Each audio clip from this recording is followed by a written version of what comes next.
नहमदहु व नुसल्ली अला रसूलिहिल करीम अम्मा बाद फ़ाऊज़ु बिल्लाहि मिनश शैतानिर रजीम बिस्मिल्लाहिर रहमानिर रहीम अस्सलातु वस्सलामु अलैका या सय्यदुल अंबिया वल मुरसलीन अस्सलातु वस्सलामु अलैका या सय्यदी या खातमुन नबिय्यीन सल्लल्लाहु तआला अलैहि व आलिहि वसल्लम।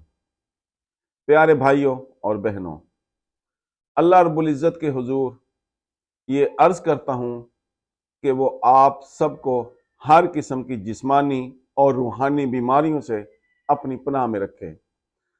आज हम बात करेंगे इसमें आज़म पे।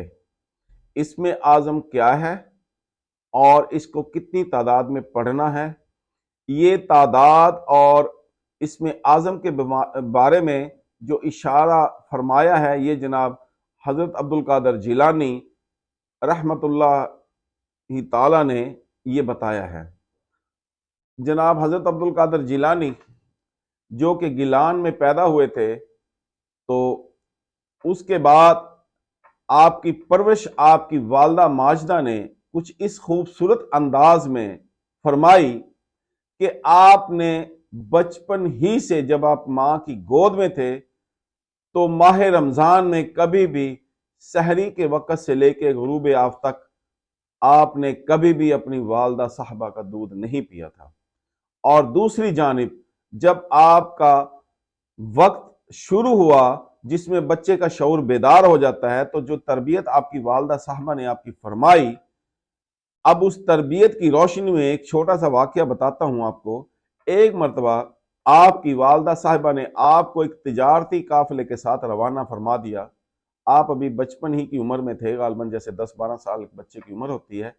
तो उस दौर में काफिले इकट्ठे सफर करते थे, एक शहर से, एक मुल्क से दूसरे मुल्क या दूसरे शहर में मुख्तलिफ अजनास की तजारत होती थी और उसे बाटल सिस्टम कहते हैं। और वापसी पे भी दूसरी दीगर अजनास वो उसके मुकाबले में खरीदो फरोख्त होती थी। अब जब आप रवाना हुए तो काफिले के पास अजनास के साथ साथ नकदी भी होती थी, कुछ दिनार या अशरफियां भी जो उस दौर में रिवाज था वो भी होती थी। रास्ते में आपको डाकुओं ने आपके काफिले को रोक लिया और लूट मार शुरू कर दी। उन्होंने तमाम काफिले को खड़ा करके एक एक शख्स, एक एक औरत की तलाशी ली, उनसे सब कुछ उन्होंने छीन लिया। और जब आपकी बारी आई तो एक डाकू ने आपको टटोला, आपके कुर्ते को देखा तो उन्हें उसमें से कोई चीज नहीं मिली। तो जब आपने उस डाकू से पूछा कि तुम मुझसे कपड़ों से क्या ढूंढ रहे हो, मेरे लिबास में से क्या ढूंढ रहे हैं, आप बच्चे थे छोटे से, तो उस डाकू ने कहा कि मैं देख रहा हूं कि तुम्हारे पास कोई अशरफियां या दिनार कोई हैं। आपने कहा बिल्कुल हैं। तो डाकू ने कहा कि तुम झूठ बोलते हो, मैंने तुम्हारी तलाशी ली है, तुम्हारी जेब में तो कुछ भी नहीं है। तो आपने कहा नहीं, चलते वक्त मेरी माँ ने ये मेरी कमीज की अंदर की जानब ये अशरफियां डाल के इनको सी दिया था सुई धागे के साथ, ये देखो ये यहां मौजूद हैं। तो जब उस डाकू ने देखा तो वो वहां मौजूद थी। अब बात इसमें करने का मकसद ये कि आप बचपन ही से देखिए कि ये जो अजीम माएँ होती हैं, जो अहले सादात में से होती हैं, वो तरबियत किस खूबसूरत अंदाज में अपने बच्चों की करती हैं।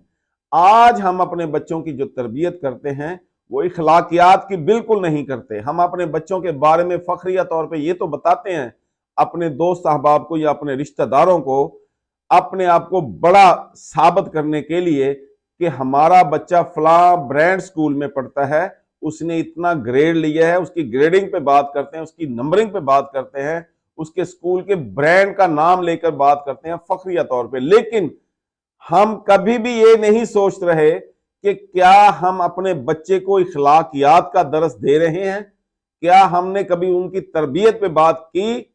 मेरा ख्याल है कि शायद बहुत कम कोई ऐसे खुश नसीब या ऐसी खुश नसीब औलाद होगी जिनके वालिदैन उनको आज बच्चों को इखलाकियात का दर्स देते हों। अब आगे चलते हैं। जनाब हजरत अब्दुल कादर जिलानी रहमतुल्लाह ताला ने ये जो इस्म आज़म बताया है, ये अल्लाह रब्बुल इज़्ज़त का इस्म मुबारक है। आपने फरमाया कि इसको जब आप नमाज अदा कर लें, नमाज के बाद उसी जगह पे बैठ के, उसी मुसल्ले पे बैठ के اور اس جسم کو کوئی بھی کر سکتا ہے مسلمان، خواہ وہ عورت ہے یا وہ مرد ہے۔ آپ نے 1000 مرتبہ قلب کی طرف، دل کی طرف توجہ کرتے ہوئے یا اللہ پڑھنا ہے، اور 11 مرتبہ اول آخر آپ نے درود شریف پڑھ لینا ہے۔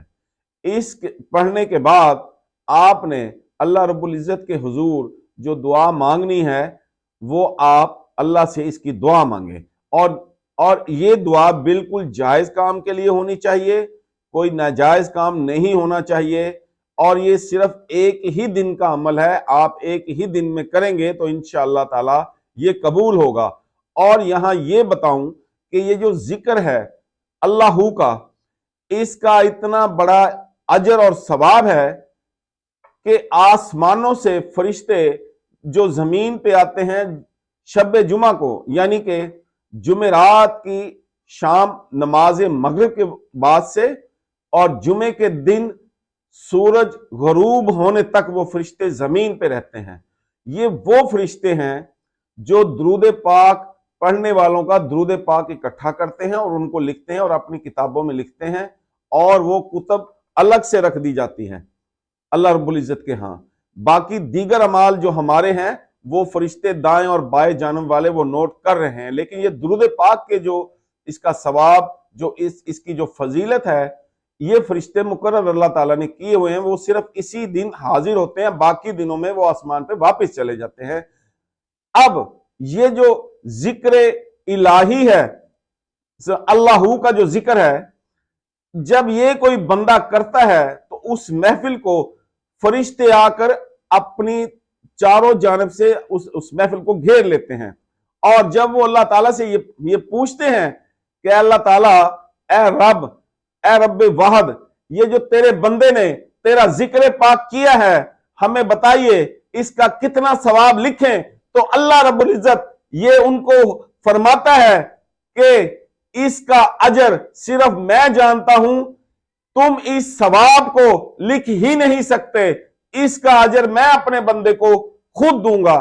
اب یہاں پہ یہ دیکھیے کہ اللہ رب العزت کے نام مبارک کی اتنی تاثیر ہے کہ اس سے آپ کو جسمانی، روحانی، قلبی سکون، اطمینان حاصل ہوتا ہے، اور وہ لوگ جو گناہوں میں دھنسے ہوئے ہیں وہ بار بار توبہ استغفار کرنے کے باوجود پھر وہی گناہ کرتے ہیں۔ مثال کے طور پہ اگر ایک بندہ جھوٹ بولتا ہے، بھلے وہ نمازی بھی ہے، وہ یہ سمجھتا ہے جھوٹ بولتا ہے، وہ پھر بھی باز نہیں آتا، میرا انشاءاللہ ان کو یہ دعویٰ ہے، یہ میں نے اب معمولی سے آپ کو گناہ بتایا جسے اب ہم لوگ سمجھتے ہیں، جبکہ گناہ بہت تمام برائیوں کی جڑ ہے یہ جھوٹ بولنا۔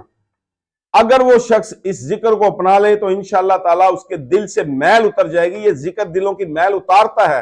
اور اس کے علاوہ اللہ کا ذکر، جنت کے اندر یہ جو درخت پودے لگیں گے، آپ جس کو اللہ تعالیٰ وہ محل عطا فرمائیں گے، یہ آپ کے محلوں کے وہ خوش نما، خوش رنگ پودے اور پھول ہیں۔ میں اللہ تعالیٰ سے دعا کرتا ہوں کہ اللہ تعالیٰ بشمول میرے تمام مومن بھائیوں اور مومن بہنوں کو یہ توفیق عطا فرما کہ وہ نماز پنجگانہ کے ساتھ ساتھ ہم وقت تیرے ذکر میں مستغرق رہیں۔ آمین ثم آمین۔ السلام علیکم ورحمۃ اللہ وبرکاتہ۔